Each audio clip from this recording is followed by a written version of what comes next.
What'd you say?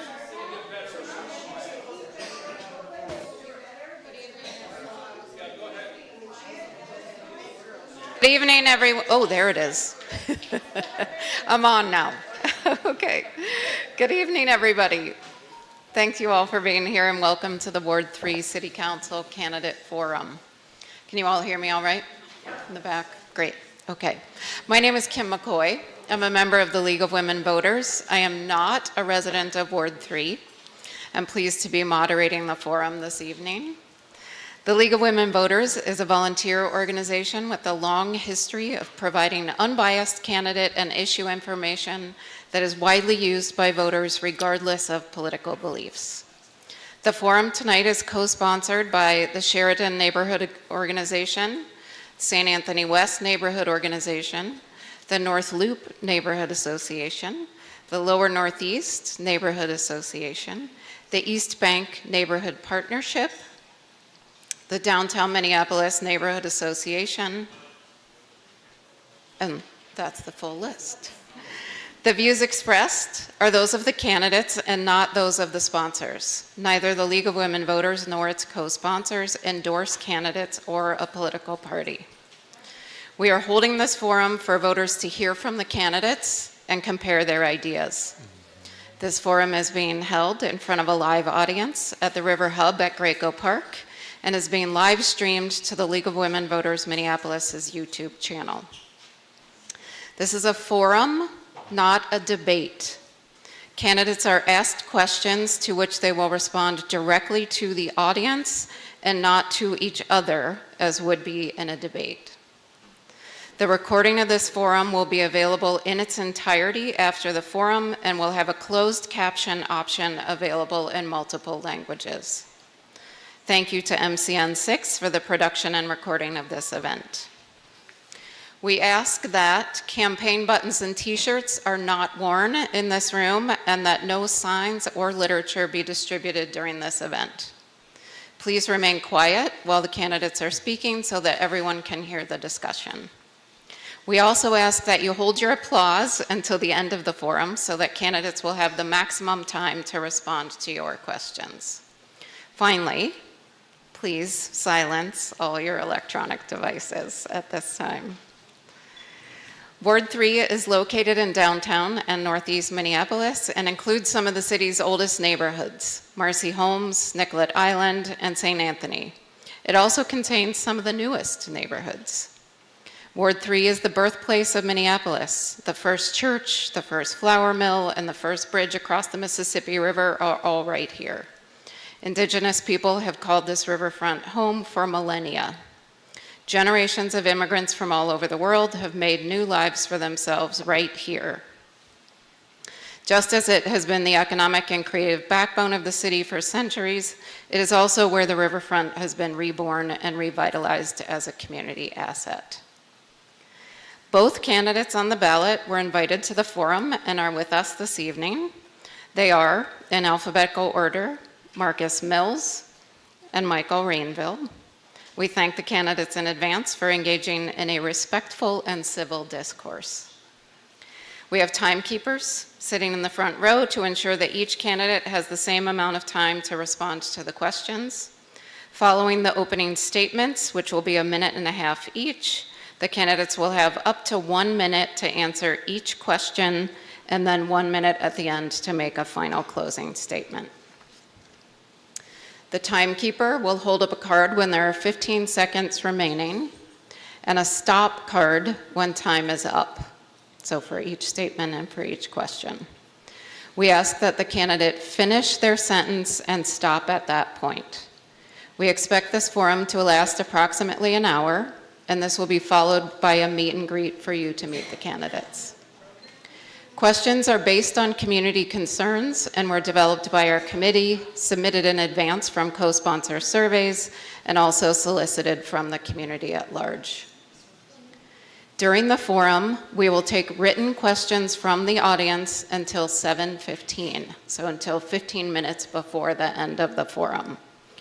A volunteer will gather the questions and hand them to our question facilitators and then to me, the moderator. We ask that the questions be clear, pertinent to the issues at hand, within the scope of the office, and made in the form of a question, not a statement, just like Jeopardy.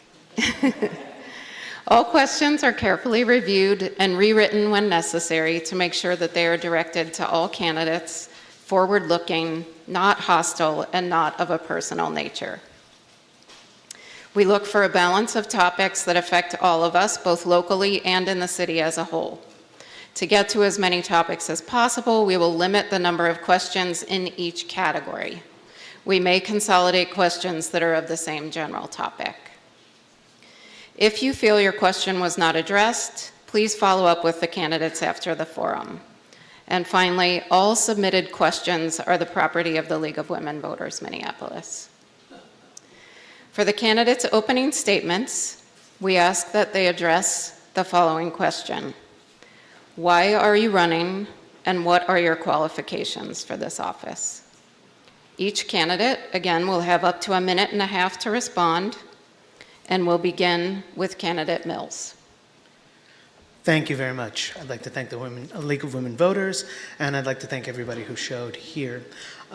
The reason why I'm running is I am trying to ensure that we are improving the lives of individual people here in Minneapolis. As many people as possible, all people if possible. But the idea is that we need to actually work towards improving the material well-being of people. I see this happening in some areas. I see it happening on various levels. And I've worked for the past 15 years to ensure forward motion and progress in these areas, most especially in energy and environment, in housing, in community safety, and these are some of the big issues that I've pushed in my campaign. Why am I qualified to do these things? Well, part of it is that track record of success. I am qualified in a number of areas. One, I live here in the city. I've been here for 24 years in the same Marcy Homes apartment, and I have been working for renters' rights, and I've been working for energy and environment work, which will ensure better circumstances, better bill payment circumstances, and better security in housing as well for much of that time. Thank you. Thank you. Candidate Rainville. Thank you, and again, thank you to the League of Women's Voters for hosting us. Thank you for the audience for coming down. I'm running for office because I have lived, worked, and played in the Third Ward all my life. I attended St. Anthony of Padua grade school right up the street, De La Salle High School, later St. Thomas and Notre Dame University. For 35 years, I worked for the Minneapolis Convention and Visitors Association. That's the agency that fills the convention center, brings in things like the Super Bowl, the figure skating finals. I was with the team that helped get the stadiums built downtown, the light rail, the public library, and the 36,000 jobs that were created in the hospitality industry. And that's really important because in order for us to be a thriving city, everybody needs that opportunity to work. I was very proud to do that. And at that same time, I volunteered in my community. I was with the St. Anthony West Neighborhood Group, leadership 24 of the 35 years, and worked together with other neighborhoods. I learned that collaborative effort. So things like the library at the Greenbelt Brewery, the Ritz Theater, the parklands along the river here. I chaired many of these citizen advisory committees. And then also I was very, very proud to work with the Sheridan neighbor on the Sheridan Memorial Park. So a wonderful little park that originally was going to be here, but through my efforts and working with the neighborhood, it was over in Sheridan, who did not have a park until then. I felt it was best for equity to put that park there. Thank you. We'll now move to the questions. And again, candidates will have up to 1 minute to answer each question, and we'll rotate who goes first for each question. So for the first question, we'll start with candidate Rainville. The question is, what do you consider the major needs of our ward, and which is your #1 priority? The major needs of this ward is getting our property tax base under control. Our fixed income and low income people are getting pushed out of the city. And it's no one's fault, but it's because downtown is a mess. The property values of downtown have plummeted. For example, the last major skyscraper to sell has sold at a 97% discount. That means that the property taxes are going to be reduced by 97%. That burden gets picked up by us. Of course, there's a housing crisis, a climate crisis, public safety crisis. Those are all important things that we have to keep our eyes on. But first and foremost, we have to make sure this city is affordable for people to live in. Go ahead, candidate Mills. So, one of the biggest needs in our ward is trying to keep people having the ability to age in place. People chose this ward because they like living here. There are great amenities here and they want to be able to stay. So making sure that rents are affordable, making sure that housing is affordable, making sure that it is a safe place for people to live their lives. These are the primary priorities. Ensuring that is making sure that people are able to pay their bills. I have several initiatives that are built around making people's bills lower. I've accomplished many of these on the Energy Vision Advisory Committee here at the city, trying to keep people's energy bills under control and trying to make sure that people can actually get things going. I have advocated for many sources of rent stability and many sources of affordability of homes here in the Third Ward and in Minneapolis as a whole. Thank you. Candidate Mills, we'll start with you for the next question. What is your approach to constructively working with different points of view within the City Council to make policy for the city? Gotcha. So I've actually been working for years. I'm a networker partly by trade and partly by enjoyment. I make relationships with our council members. I have done this for the last 12 to 13 years, making sure that every council member not only knows me and my positions, but that I know theirs, that I know what is important to them and where we can find not just common ground, but where we can give and take, even when the issue is not necessarily the most important point to the other person. And that's where a lot of real trading and give and take can actually happen. Great things can happen when you're willing to give some for something that you don't necessarily find the most important, but you can help somebody achieve theirs. And when you're doing that same thing, understanding that they will do the same. Many more things go ahead when we all understand that we're willing to give and take under those circumstances. And that's one of the best ways to make some of these happen. It's worked for me here with council members, and it's worked for me with the mayor's office as well. Thanks. Candidate Rainville. Yes. So well, it's no secret that there are different points of views on the Minneapolis City Council. And so, and I'm in the minority on so many of that. But what I do is I make sure that I listen to the others. I try to truly understand their positions because they're different. With the amount of life experience I have, generally I can see what the other person is trying to express. And then I really focus on the humanity and the personal relationships. So for example, what did one of my council members do on the weekend? Several are getting married. I always like to ask about their wedding plans. That's always good for a couple of smiles, right? It's the humanness of life. And things like hobbies and compliments. I pride myself on saying good morning, good afternoon, and complimenting them on some very good speeches. Even though I might not agree with them, they're very well spoken. It's that humanness that's going to bring us together. Candidate Rainville, we'll start with you. What one or two actions will you advocate to support residents who are facing housing instability or displacement? So housing instability is terrible. If we want to have peace and calm throughout our whole city, we have to, it starts with laying your head on the same pillow every night.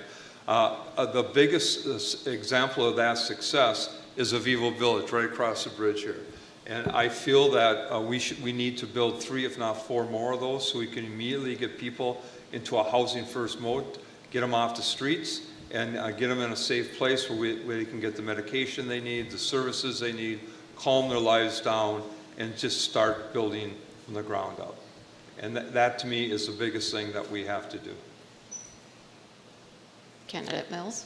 So, as we say, one of the most important things that needs to happen is we need to make sure people can stay where they are. One of the bigger things and more disruptive things that's happening around the city is you're talking about buildings being purchased out from under people and then redeveloped. People get displaced by this process all the time. One of the big things that can accomplish that is the right of first refusal for people renting buildings.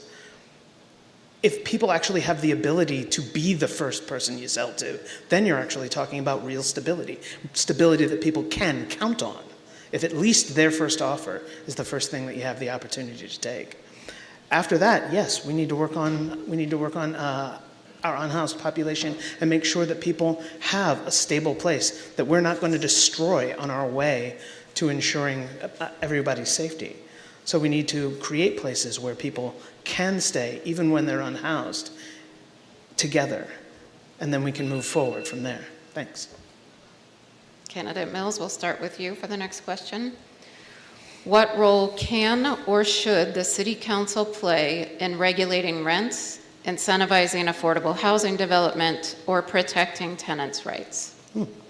So, tenants' rights are a major element of keeping people safe. We talked about a few points earlier. I believe in rent stabilization, but I do not think that it is accomplishable merely by itself. We need to partner it with incentives to ensure that the housing market stays at a high pace at the same time. So I do believe in rent stabilization, much like Plan 5 that was put forward about 2-3 years ago. I also believe that we should be putting incentives forward requiring that our luxury developers produce and partner with low-income developers to create 25% of the units. We should help subsidize the low-income developers for the difference in material costs under those circumstances. Thus, when the buildings are sold, the luxury developer has the low-income housing that is required in the building, not something they have to pay for. They like to avoid that. And then the low-income developer will get a huge windfall. These are good incentives. Thanks. Thank you. Candidate Rainville? So rent stabilization is a fancy word for rent control, and rent control does not work. It hasn't worked in any city it's ever been, and the best example is to look across the river in St. Paul. The St. Paul housing production is a mess because of that rent control. I do not favor that. Tenants' rights are very important. I just went to an event last night at Marcy Homes where they did a seminar on tenants' rights. And I thank the other two council members who put that on, Councilmember Payne, Councilmember Walmsley. They're much bigger, better experts than me, but they took that initiative and I want to go on and compliment them on that. And one thing we have to be very, very careful of is private industry. So 90+% of all the housing is built with private money, investment money. That money right now is going into the suburbs around Minneapolis, and it's going to Albuquerque, Denver, St. Louis. It's not being built in Minneapolis because of the fear that that rent control is causing. Thank you. Candidate Rainville, we'll start with you. How do you suggest the city should address encampments on private property?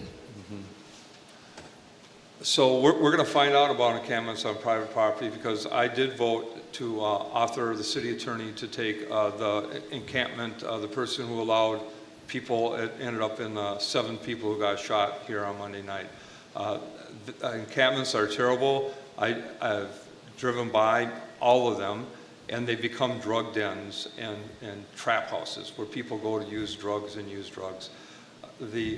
What we need to do with the encampments is what we're doing right now, which is to be there every day offering services, offering to get people out of that situation that they're in, get off the drugs, helping them with their mental illness, and most of all, we need to work with the Hennepin County. When we pay our taxes, those tax dollars go towards housing. It's the county that is in charge of social service delivery. They need to step up at a much higher rate. Candidate Mills? So, trying to accomplish real change in this area requires that we start where people are. So we need to accomplish places where people can actually stay and function as they are to start with. So we need to have designated encampment spaces that we're not going to destroy. We need to ensure that those locations have harm reduction stations nearby so that the issue of drug use can be handled in places that are prepared to handle it, so that our wraparound services that need to be involved in a housing first approach can attend in the places where the people are living without having to deal with that same drug issue being in the place. Now, so you require the harm reduction stations nearby, then you have to work on real housing. I believe that deploying a inclusive financing program for our Minneapolis Public Housing Authority will accomplish that kind of funding to accomplish mini-unit housing right here in Minneapolis so we can get rid of that issue. Thank you. Thank you. Candidate Mills, we'll start with you. Following on that last question, what ideas do you have for improving the city's addressing of encampments that does not lead to short-term dispersal with re-emergence and then having the same problems nearby? Well, as I said, creating permanent encampments that we are not going to displace, putting in, I just said this, putting in harm reduction stations nearby, ensuring that when we are accomplishing new housing, which I believe we can do by eliminating the backlog of energy efficiency projects that are necessary for the housing authority, we can free up money to create mini-unit housing that should have the same co-located services, mental and physical health, social services, job assistance services, even food shelves in the location to assist folks that are in these houseless circumstances, so we can turn those forms of mini-unit housing, those locations of mini-unit housing, into a springboard into productive lifestyle in the city. These shouldn't be places that are only there. These shouldn't be places people are stopped. They should be moving from there as well. Candidate Rainville? Could you repeat the question, please? Sure, absolutely. What ideas do you have for improving the city's addressing of encampments that does not lead to short-term dispersal with re-emergence and the same problems nearby? So it goes back to this last question and my point about working cooperatively with Hennepin County. Hennepin County is a social service deliverer in our system of government, and we have to work much closer with them. In fact, they've risen to the occasion now that this last encampment was closed due to the violence that occurred there. Hennepin County also needs to work in cooperation with Minneapolis as we try to mitigate the sex trafficking and the mental illness that are so prevalent in these camps. Thank you.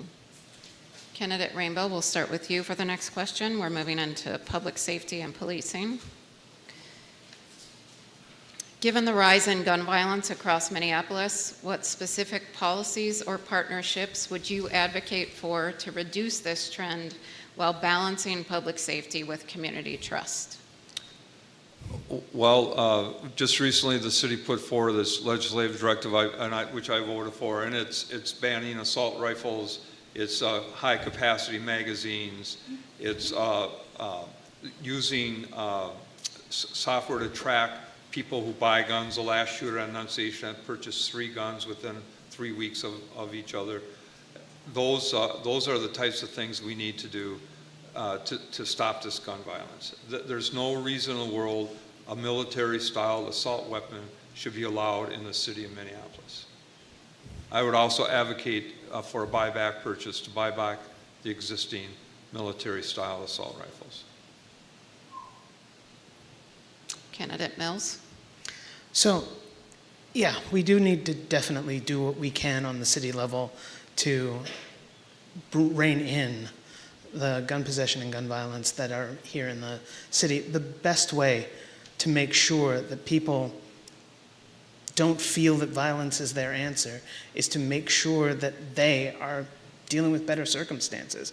We need to improve people's lives. Now, I'm fine with moving along in our security by increasing our behavioral crisis response teams. We are usually dealing with folks that are having a mental health issue in many of these circumstances. on top of that, we should be making sure that we are seeing more eyes on the streets. Our violence intervener program, if we brought that in-house and ensured that it was built out of community, both increasing accountability in community and of the interveners themselves, we could have real eyes on the streets, ensuring greater safety on our streets on a regular moment. Thank you. Candidate Mills, we'll start with you. Regarding Boom Island Park, has the recent early closure helped reduce incidents? And what changes can we expect in terms of park security? So, park security, we've seen a number of elements actually increase the degrees of safety by trying to ensure, again, that there are eyes on the area. We're trying to ensure that we aren't having folks, congregating too late into the night, and we're trying to make sure that the parks are actually overwatched, shall we say, overseen during hours of operation. This is a process that is already underway, and this is a process that can be improved as we move forward with several of these other processes that I mentioned in the last question. These ideas of keeping eyes on the streets, on our parks, making sure that some of the elements that cause lack of safety in our areas are not seeing these as areas of opportunity. And keeping eyes on the street is one of the best ways to ensure and achieve that.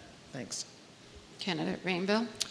Yes, so Boom Island Park, I immediately responded. I was down there that night to watch the ambulances carry away people, and I immediately spoke with the park board administration and asked and did receive closing the parking lot at 9 o'clock at night. Why close the parking lot? Because the guns are in the cars. Because there's no cars in the lot, there's no guns in the park. That worked quite well for the rest of the summer. They also need to improve their lighting. This park was recently built. The lighting is excellent. That park is from the 1980s. The lights are bad. There's no security cameras there. There's security cameras here, which help catch the murderer who murdered the mother of the 8-month-old. And last but not least, the concept of eyes is excellent, and I have advocated for and got funding and organized culturally specific mothers to patrol not only Boom Island, but the riverfront, including the Stone Arch Bridge. When they are out, there are 0 police calls. Candidate Rainbow, we'll start with you. The city contracts with community violence interrupter and preventer groups to help prevent serious conflicts, reduce violence, and improve public safety. How will you support and monitor the effectiveness of these groups? Well, as I mentioned, I organized and brought forth the culturally specific violence interrupters that work here along the riverfront. I feel that is needed all throughout the city to address the needs of violence before it starts. Also included in that, though, is the BCR, Behavioral Crisis Response. Those trained social workers, right now we're diverting 11% of all calls for public safety to them, away from the police department. The goal is 20%, so we're actually over halfway there. And the other thing that we can have these violence ambassadors, violence interrupters do is answer traffic accident calls too. We're learning how to do that. Charlotte's doing it very successfully. That could save a lot of time and money and give a higher level of service and safety. Candidate Mills. So, I definitely believe in the violence interrupter program, and I believe that we need to bring it in-house and ensure that we are building these out of community, not just one community of concern, but all of the communities in the city. People actually respond better to their neighbors, respond better to people they already respect in their communities. And we need to find these folks. In some cases we have. In some cases they're already working some of these beats, and we should be definitely redeploying them to do just that and training others to do so, those that have already been successful. But we need to build our violence intervener teams out of community. This improves both the accountability of the interveners, because we've had some issues with accountability in previous moments, and it improves the accountability in community to the folks that we're talking to. I definitely believe in the behavioral crisis response teams. We need to increase their number and responsiveness. I appreciate both these programs greatly. Thank you. Okay, we're going to shift gears and talk about immigration. Candidate Mills, we'll start with you. How can you help Ward 3 stay safe for our immigrant neighbors, considering the increased effort to deport people and the ICE growing presence? So one of the best ways to ensure the safety of folks who are trying to hide from our encroaching national authority is to become as integrated with our local teams as possible. Neighborhood associations, city systems, the neighborhood and community, we have a department in the city for our neighborhoods and community. The neighborhood and community relations teams are a great way to ensure that folks that are dealing with language barriers, folks that are directly under threat in very specific communities, have a place to go to recognize both that the city is on their side and to get their rights and who they can reach out to here in the city to help their circumstances. We need to make sure that these parts of our city are not just available, but are reaching out into community to make sure that people know that we have these resources ready for them and are ready to reach back out to us. Thanks. Candidate Rainbow. Thank you. So we have a minute to answer? Yes. Okay. One thing we have to understand is our police do not ask for immigration status. They're absolutely forbidden of that. They would be disciplined if they do that. And to my knowledge, they have never done that. So that comes right from Chief O'Hara. He's very adamant about that. We also have funded lawyers to help our immigrant neighbors, city-funded lawyers to help them, and we pay advocate groups as well to provide those types of services.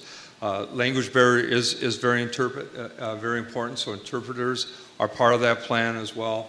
And I have to give Michelle Rivera a shout out. She runs our Office of Immigration Services, and she's doing one heck of a job helping people acclimate themselves and become part of our society in Minneapolis. I can't say enough about Michelle. She's the best. Okay, our next series of questions will focus on economic opportunity and small business. Candidate Rainbow, we'll start with you. What strategies do you have for attracting good jobs and supporting local economies, especially considering the upcoming removal of 400 manufacturing jobs with the upcoming closing of the Graco plant? Mm-hmm. Yes, so the way to get businesses to come back in the city, manufacturing jobs, these Graco jobs, ironically, here we are at Graco Park, but those jobs are all going out to Andover and Dayton. They've bought 200 acres out there, moving off to 38 acres here. What I have done time and time again is meet with prospective tenants to reassure them that they will get the support they need from the city as they move people in. The latest victory has been 150 jobs in the North Loop from J.P. Morgan. They moved into that, and then they entertained 40 to 50 people a day for lunch. So there's a lot of money into the North Loop and into those local economies. And if there's one thing we need is to fill those office towers in downtown. And I've met with Target. Thank God they brought all their people back. Hennepin County is the next on my list. If any of you ever talk to a Hennepin County commissioner, ask them why they don't bring their workers back into downtown Minneapolis. Candidate Mills, and I'll just ask you to be sure to wrap up your comments as soon as you see that stop sign from the timekeeper. Okay. So my thought is, will we create as many partnerships as possible? In a lot of the elements that we are already working with, we create some partnerships. I'm working with MnCEFA at the moment, the Green Bank here in Minnesota. I'm on their board. And we create a massive number of partnerships in creating a lot of the housing and projects that are involved there. With some of the projects that we've created over 1,500 jobs that I know of specifically right off the top of my head. in some of these projects, and the partnerships building many of these projects are vast. And what you utilize are all the connections that you have in those circumstances to advertise the city and the city's capabilities. The next thing you do is you make sure that places like the downtown corridor have greater, not just visibility, but beautification. You make sure that there are eyes on those streets so that people understand that there really is real security in those places, and then the businesses come when you ask. Thank you. We'll start with you, Candidate Mills. What should the City Council do to help support, maintain, and retain businesses, particularly small businesses? Well, one of the best benefits that the city can bring to small business is actual assistance. So the degree to which technical assistance that assists small businesses both in the operation of their business and in taking advantage of the capabilities that the city has to offer right here in Minneapolis. So we have tons of projects and grants that we utilize here in the city. We reach out to small businesses locally to assist the city in the services that we provide. And when small businesses have the capability to utilize some of these manifestations of the city's desire to serve our small businesses and include our small businesses in the success that the city of Minneapolis has already achieved, this is one of the ways that small businesses not only get here and stay here, but also succeed. And that's how we keep them. Candidate Rainville. So two things I want to talk about quickly about helping small business. Number one, we should have, when they apply for their various licenses, we should have one person walk them through that license, every license until it's finished, not passing from department to department. If I should get reelected, I will institute that. The other is, I'll give you an example. I'll go to the North Loop, the entertainment district for the Upper Midwest. They're having pedestrian safety problems on Washington Avenue. I pulled all the city departments, traffic, public works, the police department, and enforcement, and sat down with the small businesses there in the hospitality industry, and we established Uber zones, bringing in Uber and Lyft, so we have designated drop-off and pick-up spots. It's working incredibly well. There's pedestrian safety. The businesses are happy. It's that cooperation that I was able to marshal. I will continue to do that should I get reelected. Candidate Mills. Can you repeat the question? Sure. What should the City Council do to help support, maintain, and retain businesses, particularly small businesses? Didn't I answer that question Oh, did already? I? Sorry. I'm sorry. Okay. You did that one. Okay, so we're moving to the next question. Yes, okay, sorry. Thanks for your help, No problem. everyone. I was worried too. Okay, with large employers like Graco and the Star Tribune leaving, what is your vision for redeveloping their extensive properties and replacing their tax revenue? And this is me? This is you, Okay. Candidate Mills. So one of the big things that we have here in Minneapolis is a city that has been on a growth tick. We have made very smart decisions here in the city for the past 25 years, starting back with developing light rail during the economic downturn. We have made very smart decisions, and it has increased people and businesses' interest in our city going forward. And with those decisions and the understanding that our population is not just stagnant like many other cities in the country, that there is real power and benefit here. We utilize that, again, with the kinds of partnerships that we are developing, the kinds of outreach that we already make, the kinds of communication that we make in our city with businesses on our level and beyond. And we make absolutely sure that businesses are enticed to come into this area. Candidate Rainbow. So the opportunity that both Graco leaving and the Star Tribune printing plant leaving is tremendous. What that represents is housing, housing, housing, whether it's supportive, deeply affordable, or market rate. Also, lots of senior housing. There's a big shortage of senior housing. I know that Catholic Elder Care would be very interested in coming down here to add to their housing needs. And the parks, this park is great. We could add a little bit more parkland here. Since the pandemic, this riverfront has been discovered by people coming and having picnics at night, enjoying themselves, riding their bikes. I have to give the park board a lot of credit. This, when you leave here, see the tunnel, the pedestrian tunnel that's been built on the road. Genius. Now everybody can walk and ride their bike much safer in between the two parks and as they go along the whole river. These are great opportunities. We cannot let these opportunities go away. All right, moving to transportation and infrastructure. Candidate Rainville, we'll start with you. The city's transportation action plan goal is that by 2030, 60% of trips in the city will be public transit or made by biking or walking. Do you support this policy, and how would you encourage active and safe transportation and public transit over driving? Well, that's a great question, but as we all know, public transit is Metro Transit, and the city does support them. I do believe that we have the ability to have 60% of all our trips go on public transportation or through walking or riding bikes, but it has to be safe. And I'll give the Metro Transit credit. They have instituted some new safety measures.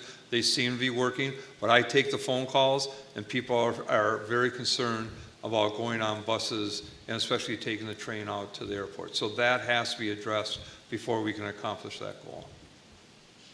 Thank you. Candidate Mills. So to address the difficulties of safety on public transit, once again, we need to implement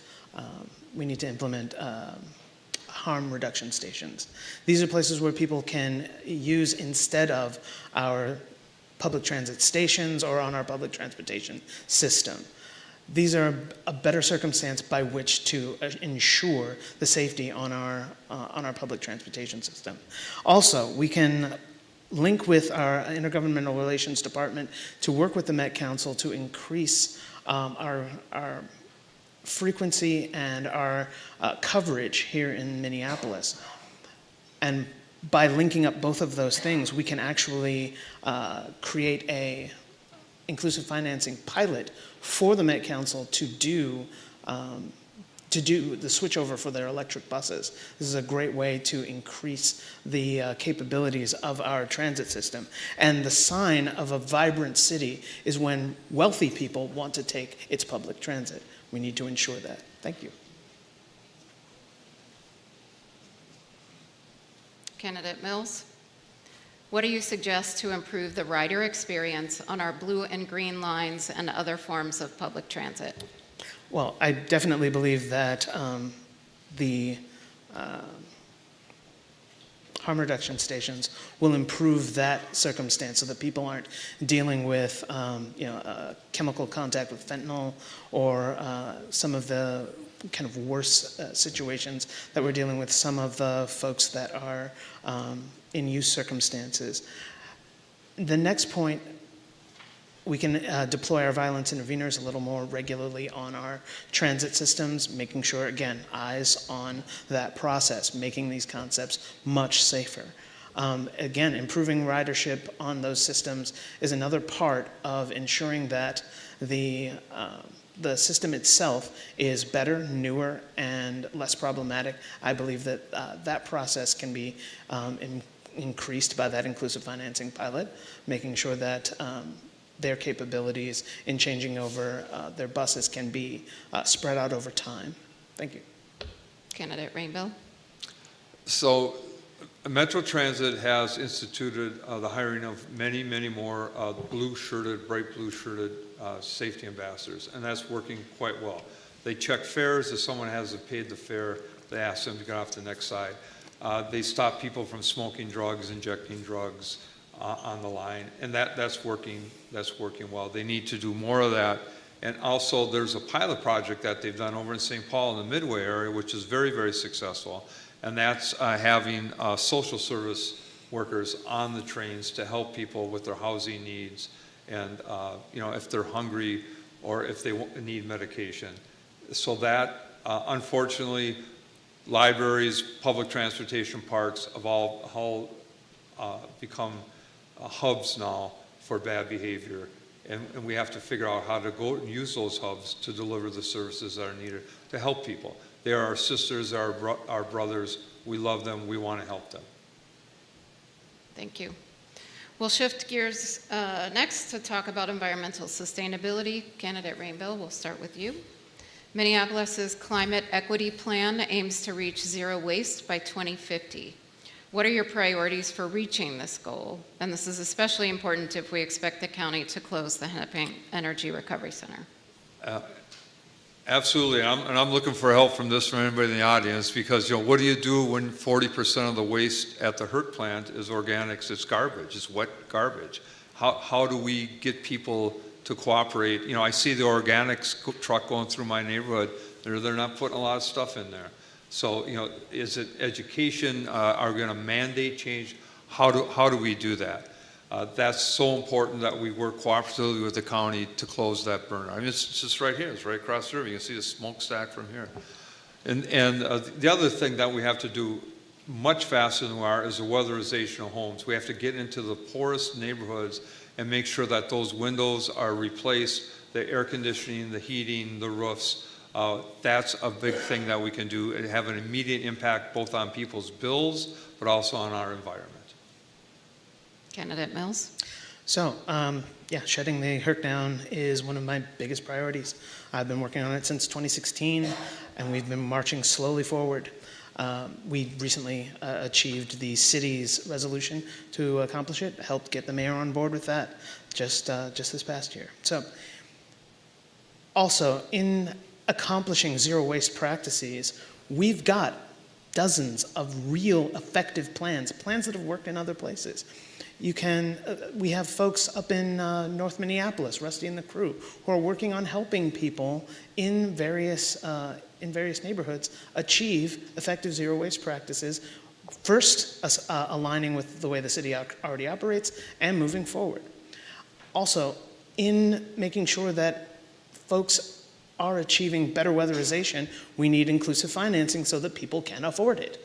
It's the way to actually achieve all of these different practices, from solar to energy efficiency in homes to many other practices in the city operating. Go ahead.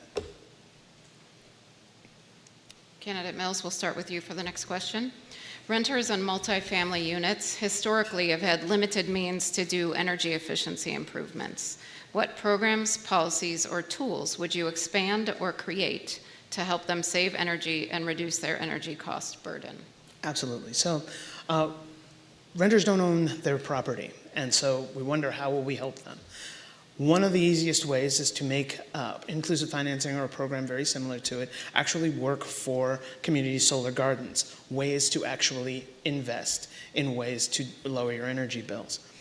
We can improve the actual incentives for landlords to be a part of both inclusive financing circumstances and weatherization programs, both with our green cost share program and our and inclusive financing pilot, or an inclusive financing pilot. We can ensure that people who are renters have greater access, also by improving the systems by which we do geothermal heating and cooling, by ensuring that large territory circumstances are helping those folks in those designs. Candidate Rainville. As I mentioned earlier, weatherization is a really big key, and the city just recently increased the contribution. Went from $1 million to $5 million, and now it's $10 million a year. That'll go into the most deserving neighborhoods to get their buildings redone, whether it's windows, roofs, air conditioning, heating, all above. We have to keep doing that and create those good jobs at the same time. Those are going to be union jobs. Recently I was endorsed by the trade unions because of my stance on creating those living wage jobs that will then help the people not only working those jobs, but the houses that they renovate and weatherize. That is what we can do right away. That is practical. That is doable immediately. The next set of questions will address youth. and/or mental health? Candidate Rainbow, we'll start with you.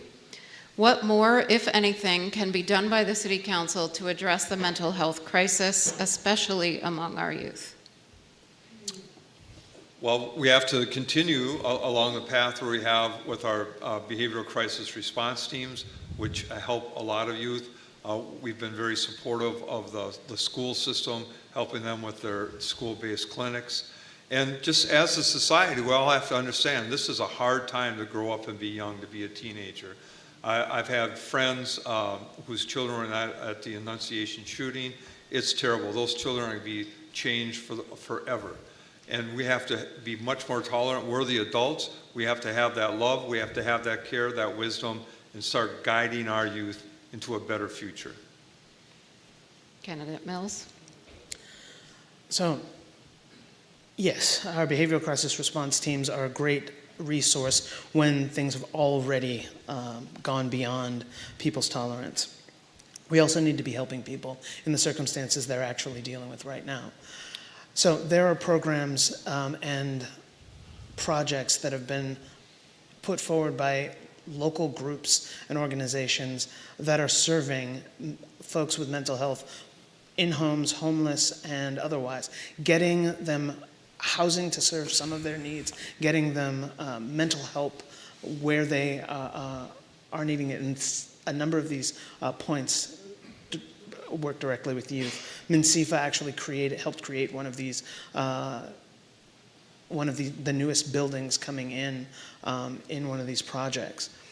We should be financing these projects and we should be helping these organizations do a great deal of this work. We should be linking them into NCR and making sure that there are pathways for folks to reach out to as needed. Thanks. Candidate Mills? What services should the city provide to prevent and treat addiction and to support people in recovery? Well, I've mentioned harm reduction stations as a major element of helping people in the circumstances that they are in. Harm reduction stations not only provide a place for people to use, they provide assistance for people who are dealing with both addiction and want to get out.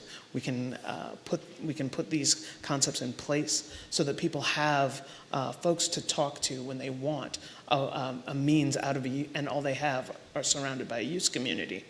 Harm reduction stations provide resources and capabilities for people to actually take some of the stress off of the circumstance that they're dealing with, where other locations and other programs will berate people for their circumstance. We need to give them a safe and comfortable way to get out of their circumstances, and they will only trust people that have already trusted with their existing circumstance to help them out of it. And those programs are how we actually help people. Candidate Rainville? Well, I do agree that it's very stressful to be addicted, and if we have that love and compassion that we need for our sisters and our brothers, we'll help them with their addiction issues. But the way to really take a big step forward here is to work with the state of Minnesota to stop the fraud in the addiction services, the housing services, the autism services. It is mind-boggling how much money that us taxpayers have paid that is being wasted, and instead of helping people, the fraud is lining other people's pockets. So let's all write our state representatives and senators and ask them to stop the fraud.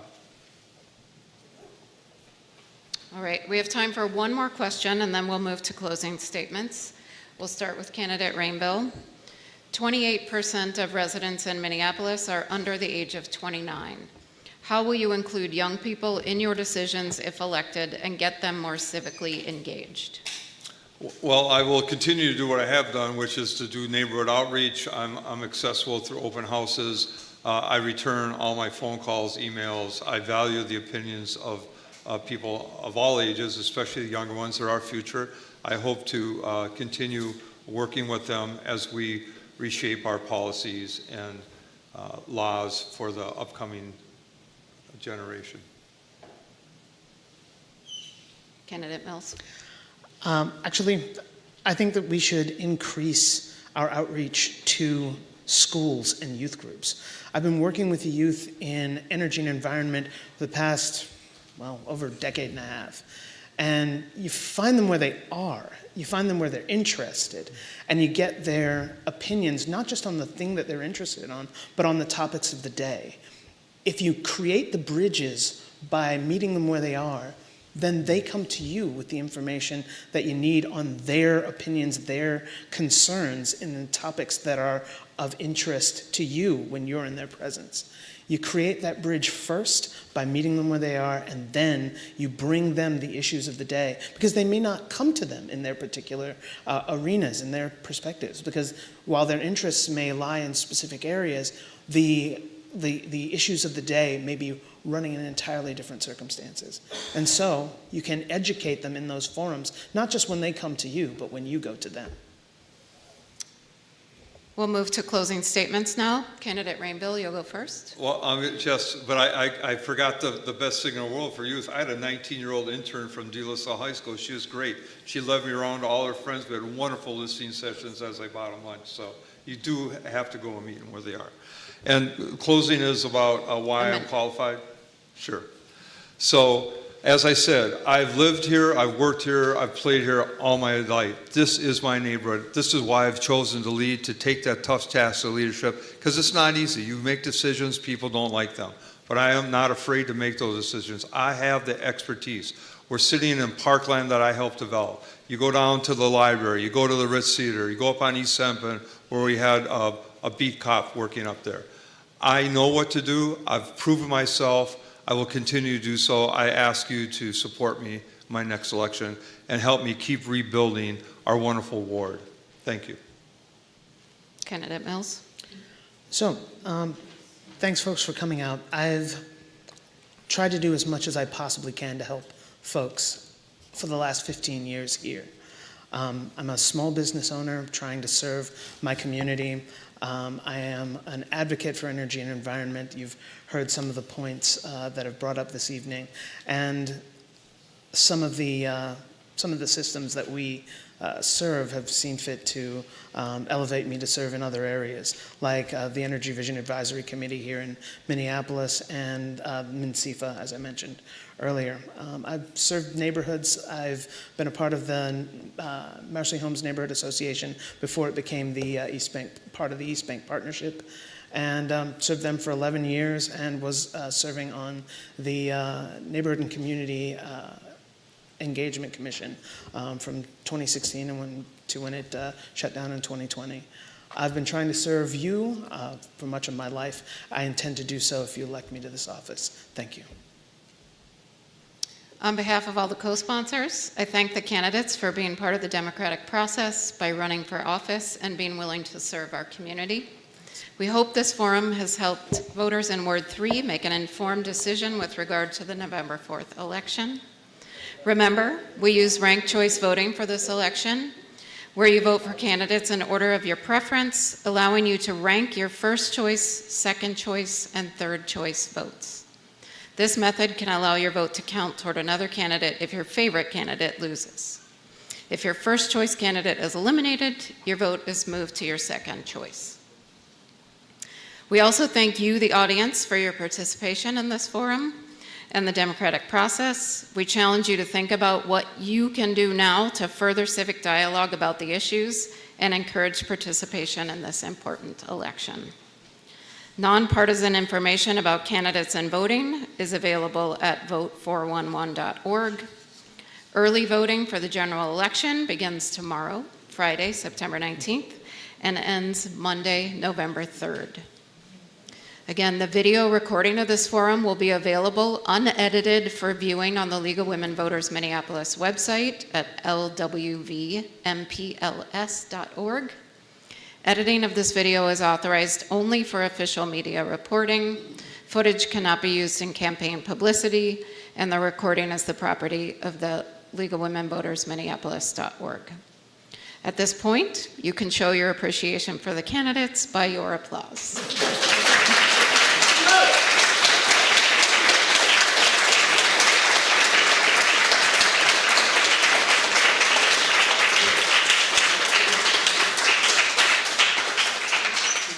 And to wrap up, please vote. Your vote is your voice and your power. Thanks, everyone.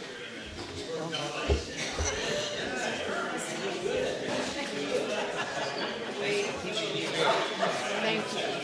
All right. How you doing? Thanks for coming down.